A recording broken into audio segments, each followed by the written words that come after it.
On a Tuesday morning in April, you sat at the kitchen table and opened an IRS letter that might have been retired for 2 years. You bring coffee and reading glasses. The bottom number sags your stomach. You owe nearly $6,000 in federal Social Security taxes. You've been paying for 40 years, and you owe a check for your entire retirement plan. Budget. It is not your human resources department. It is not SSA. It is not even the financial advisor you spoke to at the dinner party, who warned you this was about to happen. I am Ryan, and look, I've been staring at this particular corner of the tax code for a while. Every time I walk past someone, their faces are between confusion and real anger, because I show you a 1983 tax designed for the top 10% of retirees that now covers more than half of Social Security recipients. For more than 40 years, the income threshold that triggers the tax hasn't changed at all. Not once, which is why the initial tax on the rich has quietly turned into a tax on retired teachers, retired electricians, and retired office managers, who have done everything right and saved their money in 401k in the way they were told. This is my paper for this whole video, and I hope you can catch it because it is all about it. The federal Social Security tax is the single most misunderstood tax in the United States. It functions like an invisible escalator that attracts more retirees each year, and the planning window to act on it is much shorter than you think. The origin story tells you everything you need to know about why this whole thing is so broken. When Ronald Reagan took office in 1981, Social Security was in real trouble. The trust is drying up, and actuaries warn that checks could take years to cash. Reagan appointed a committee chaired by Alan Greenspan, and 15 members, Democrats and Republicans, were told to figure out how to save Social Security from collapse. Here is a proposal they made in January 1983. Let's tax Social Security benefits for high-income retirees. If you make good money from pensions, investments, and Social Security, you may be able to pay some taxes on benefits. Mr. Reagan shook hands with House Democratic Speaker Tip O'Neill over a bipartisan deal that year. On the 20th of April, Mr. Reagan signed the 1983 Social Security Amendment. That was when key design flaws were locked into law. They set an income threshold of $25,000 for single applicants and $32,000 for married couples applying. In addition, up to 50% of Social Security benefits will be taxed. The problem, though, is that they don't link those thresholds to inflation. They simply chose the numbers and froze them. Think about what that means for 40 years. $25,000 in 1983 was real money. Using the Bureau of Labor Statistics CPI calculator in today's dollars, the result is about $78 negative $80,000. But the threshold is still $25,000. In 2025, a low-paid retiree fell into the net income structure of someone earning the equivalent of $80,000. That is where things got worse. In 1993, President Clinton signed a second law. If the total income of a single or married person exceeds $30,400 or $40,400, up to 85% of Social Security benefits will be taxed. Those thresholds were never indexed and frozen in the 1993 dollar. If adjusted, 34,400 people will land around 70,200 today. I want to give you a metaphor to capture what is really happening, and I'll return to that in this video. Think of these frozen thresholds as dams on a river. When the dam was built in 1983, the water level or average retirement income was well below the top, and only about 10% of the water overflowed. But the river keeps rising because wages are rising, pensions are getting higher, people are saving more, and inflation is pushing everything up. The dam will never be higher. According to the Social Security Administration's own estimates, about 56% of beneficiary families now pay federal taxes on their benefits, up from 10% in 1984. The same dam, the same height, but the river keeps rising. Now let's turn to machinery, because that is where people open their eyes. The IRS uses so-called comprehensive income, your adjusted total income, plus non-tax interest, plus half of your Social Security benefits. That sum determines how much tax you pay on a check. Let me give you a real example. A 68-year-old married couple received 48,000 yuan in Social Security. 30,000 people from traditional IRS need a minimum allocation and a pension of $12,000. Total income, 3,000 plus 12,000 plus 24,000. Accounting for half of the Social Security amount, that is $60,600. The marriage threshold of 85% is $44,000. So they make a net profit of more than $22,000. Up to 85% of Social Security, $40,000 $800, is included in taxable income. At a 2.2% tax rate, the cost of Social Security alone is about $9,000. Nearly 19% of the $48,000 in benefits disappeared into federal taxes. Add in state taxes, and you make 25%. The couple are not wealthy. They represent the loss of a quarter of the benefits that the American middle class wants.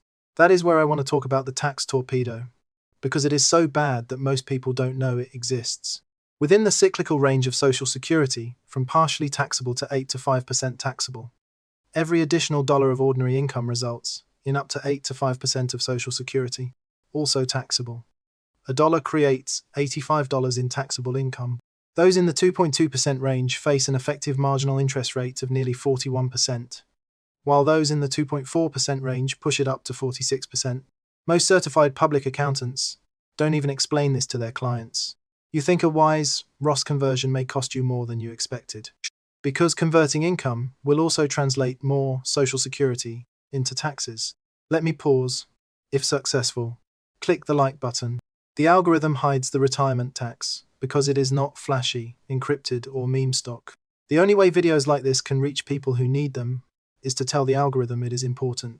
Now let me tell you 2 traps that catch people who think they're smart. One is municipal bonds.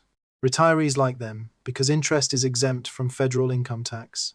However, the interest of tax-free municipal bonds is included in the comprehensive income formula of Social Security tax. The IRS has written it into the formula. I've seen retirees with 200,000 municipal bond funds generate 6,000 or 7,000 so-called tax-free interest a year, enough to push their total income above the threshold. Because of the interest on municipal bonds, they may eventually pay more Social Security taxes than the interest itself. Your duty-free bonds are like a bucket of water filling a dam. Second, a minimum distribution is required. Under the Safety 2.0 Act, you start at 73 and rise to 75 by 2033. You retire at 65, your income drops, and maybe your Social Security be taxed for years. Then you get 73 points, and the IRS forces your IRA to pay, whether you need it or not. If you've already saved $500,000 or $1 million, your RMD may land at $250,000 to $40,000 a year. For every dollar that flows into total income, your Social Security goes from tax-free to 8 to 5% taxable overnight. IRMAA made things worse. This represents monthly adjustments related to income and Medicare, Part B and Part D premium surcharges, based on income 2 years ago. In 2024, the standard Part B premium is about 175 yuan per month. But at the top, you can pay nearly 600 yuan a month and an additional 5,000 yuan a year. Ross's turnaround will not only trigger this year's tax torpedo, but also push up your Medicare premiums in 2 years. 1 decision, 2 punishments, time apart, so there is no connection. Well, let's talk about what you can do. Because I refuse to be the kind of person who scares you for 20 minutes and says good luck. The planning window starts with retirement and the minimum required allocation. If you are between 62 and 72, this is for you. First, strategic Roth transformation. While your income is low between retirement and RMD, convert some of your traditional IRA into Roth. You are now taxed, but the Roth distribution is not included in the consolidated income formula and does not affect IRMAA. Every dollar is a dollar, and it won't put your Social Security on the dam. The annual transition period is just enough to fill the current level. Married people have a taxable income of 40,000 and a 2.2% rating of about 94,000. At that rate, you can exchange about $54,000. That money, plus all future growth, will always live in a place where the Roth-style Social Security formula is invisible. The second is mixed withdrawal. If you need $50,000 a year, take $25 from your traditional IRA and $25 from your Roth account. Roth's exit did not touch consolidated revenue and would halve the impact. Planning software shows that this ranking saves $70,000 to $100,000 in lifetime taxes during a 25-year retirement. Third, if the threshold is close, reconsider municipal bonds.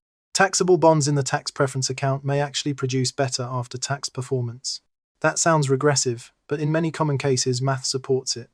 Fourth, consider delaying Social Security while reducing individual retirement income. As your balance falls, you lower your future RMD and lock in higher returns. Larger checks may face more taxes, but the overall calculation is often in your favor because you have exhausted the IRA, which will force a large number of taxable distributions. 73. You lower the river, so there is less water to clear the dam.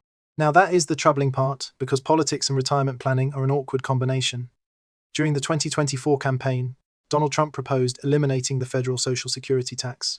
I did not confirm whether the legislation had passed. Eliminating taxes would cost the trust about $80 billion to $90 billion a year, and the trustee expects the fund to run out by 2033, or around 2034, covering only 77 to 80% of promised benefits.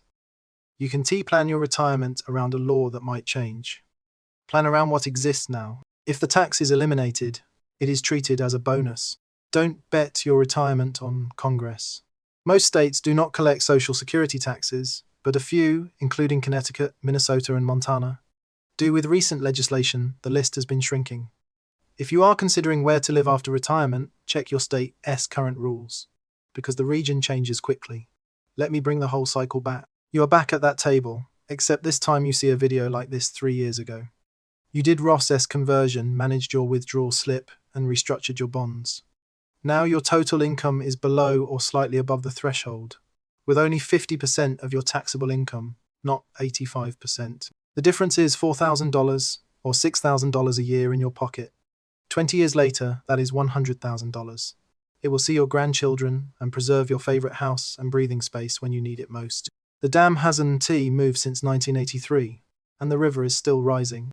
But now you know the dam is there, and you can control how much water you add to the flow. Taxing Social Security is not punishment for the rich. It is a 40-year-old formula, and the frozen threshold attracts more ordinary retirees each year, without anyone voting on it. The window for action, the year between retirement and the minimum required distribution, does not always open. If you are in your 50s and 60s, you are at the planning window now. Would you be surprised by taxes if you were already on Social Security? Has anyone warned you, or have you found a difficult path with a letter you never expected? Put your experiences in the comments, because these stories help other audiences more than anything I can say myself. If it works, subscribe. See you next time.